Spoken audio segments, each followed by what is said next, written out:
මේකේ සිද්ධිය මේකයි. සේපාලි කියන ගෑනු කෙනා තමයි. මෙයාගේ නම මොකද්ද? සේපාලි. සේපාලිකා හරි වෙන්නේ නැති නම. දැන් සේපාලි කියලා තමයි නම තියෙන්නේ. අහන්න දැන් ඈ. මේ සේපාලි කියන්නේ අර ගමේ එහෙම අර මංගේ වැඩ කරන ඒ ගෑනු කෙනා. එයා මැරිලා. එයා මැරිලා තියෙන්නේ හිතා ගන්න බෑ එයාගේ මලමිනිය ගඟේ ගහගෙන එනවලු. ගඟේ ගහගෙන ඇවිල්ලා මේ මල කුණ තියනවලු පුතේ ගම් ඉවුරට ගොඩ ගහලා. දැන් මිනිස්සු ඇවිල්ලා වට වෙලා මේ දැන් මිනිය දිහා බලාගෙන ඉන්නවා. මිනිස්සු දැන් අඳුරනවා. කවුද කියලා ඒ කියන්නේ මිනිස්සුන්ගේ හිතේ තියෙනවා මේ අහවලා කියලා. හැබැයි ඒක කියන්න බයයි. ඇයි ඒ? අඳුරගත්තොත් උඹ කොහොමද දන්නේ? දන්නවනේ. අන්න ඒක සමාජගත වෙයි කියලා මිනිස්සුන්ට බයක් තියෙනවා. හරිද? ඒ හින්දා අපි ඒ කියන්නේ මොන වුණත් වැරදි වැඩක් කළොත් අපේ මිනිය බාර ගන්නවත් එකෙක් නැති වෙනවා අන්තිමට. ඕකයි මේකේ තියෙන විභාණ්ඩ මේ අපිට කියනවා. ඔන්න දැන් මේ කවිය අපිට කියනවා ලස්සන වචන ටිකකින්. ඇස් දෙක මුහුණ ඉඟටිය හප කළ මාළු ලස්සන මලකඳක් ගඟ ළඟ තිබුණාලු.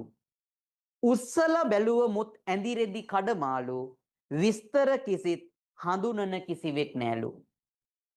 ගැහැණියෙකුගේ ලස්සනම අවයව ටික ගැන කියනවා. ඇස් දෙක මුහුණ ඉඟටිය හප කළ මාළු. පුතේ ඒක සංකේතයක්. බලන්න මම කියන්නේ කවියොන්ගේ කාව්‍ය අලංකාර සංකේතයක්. පුතේ ගැහැණියෙකුගේ ලස්සනම අවයවනේ ඇස් මූණ ඉඟටිය. ඒක මාළු හප කරලා මාළු හප කරාම ලස්සනද කැත වෙනවද?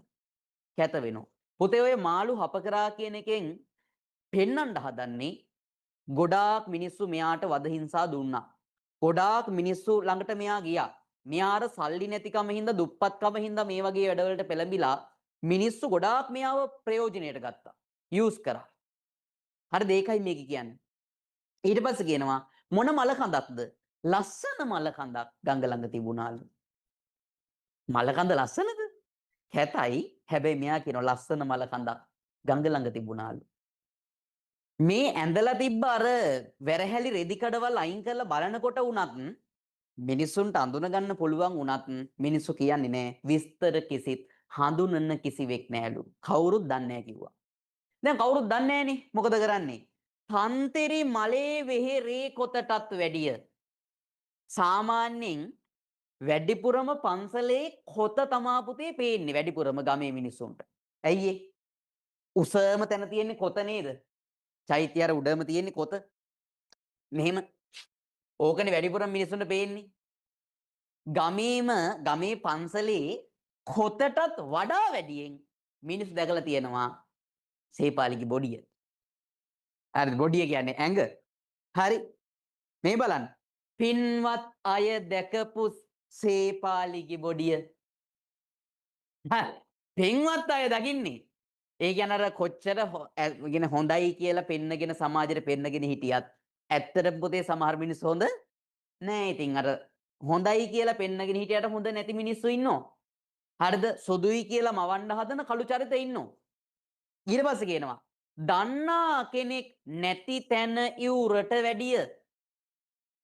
ඉවුරට වැඩපු. ඒ කියන්නේ මේ මලමිනිය ඉවුරට ගහගෙන ආපු විදිහක් දන්නේ නැති කෙනෙක්. ඒ කියන්නේ මිනිය දන්නෙත් නෑ කොහොමද ආවේ දන්නෙත් නෑ. කිසිම කෙනෙක් මේ ගැන තොරතුරක් දන්නේ නැති හින්දා නන්නා දුනන ලෙස දැම්මා සුදු කොඩිය. මල් ශාලාවකින් ඔන්න මිනි පෙට්ටියක් හදලා ඔන්න දැන් ඉතින් මිනිය ලෑස්ති කරලා ඔන්න දැන් වලලණ්ඩයි ලෑස්තිය. ඔන්න දැන් අපිට මේ සේපාලි ගැන විස්තරයක් කියනවා. දුම්කොළ කපා වේලා දහවල අවුවේ පන්දම අරන් රෑ පන්සලටත් දිව්වේ. සාමාන්‍යයෙන් දුම්කොළ කපලා වේලනවා කියන්නේ හොඳ රස්සාවක් නෙවෙයි නරක රස්සාවක් නේ. එයා ඒ දේවල් කරන්නේ පුතේ සල්ලි නැති හින්දා නැති බැරිකම හින්දා. දුම්කොළ කපා වේලනවා ඒ අස්සේ පන්දම අරන් රෑට පන්සලටත් යනවා. පන්සලේ ඉන්නේ හාමුදුරු කෙනෙක් නෙවෙයි ඝන ගෙඩියේ. ගෑණිව ගෙන්න ගන්නවා පන්සලට. මොනවා කරන්නද? තේ හදන් බොන්නද? නෑ. වෙන වැඩකට. හරි. ගෙන්න ගන්නවා. මන්ත්‍රීතුමා ඉඳ හිට පණිවිඩෙව්වේ ගමේ ප්‍රබලයා තමා ගමේ මන්ත්‍රී. ඌත් පණිවිඩෙව්වා ගෑණිට. හරිද? අර කොච්චර අපි හොඳයි කියලා හිතන් හිටියත් මේ මිනිස්සු හොඳ නෑ ඉතින්. එමයි මේ කියන්නේ. පණිවිඩෙව්වේ පන්සිල් අරන් හිටියත් නැහැ බෑ කිව්වේ. හරිද? ඒ කියන්නේ මේ ගෑණි අකමැත්තෙන් වුණත් මේ වැඩේට යන්න සිද්ධ වුණා. මොකද සල්ලි නැති හින්දා. ඊට පස්සේ කවියා මාර කවියෙක්. කවියා කියනවා මාර කතාවක්. හංගාගෙන වගේ පියයුරු වල සිරිය තිබුණා උපන් ලපයක් හරියට හරිය. ඒ කියන්නේ මේ පියයුරු වල කොහේ හරි තැනක උපන් ලපයක් තිබිලා තියෙනවා. ඒ උපන් ලපෙන් හොයාගන්න පුළුවන් කවුරු කියලාද මේ? සේපාලි කියලා මේ මිනි. ඔය උපන් ලපේ ඉතින් පේන්නේ ඒ ගෑන් ළඟට ගියොත් විතරනේ. කවියා කියනවා. පියටම හරි තැනක උපන් ලපයක් තිබුණා.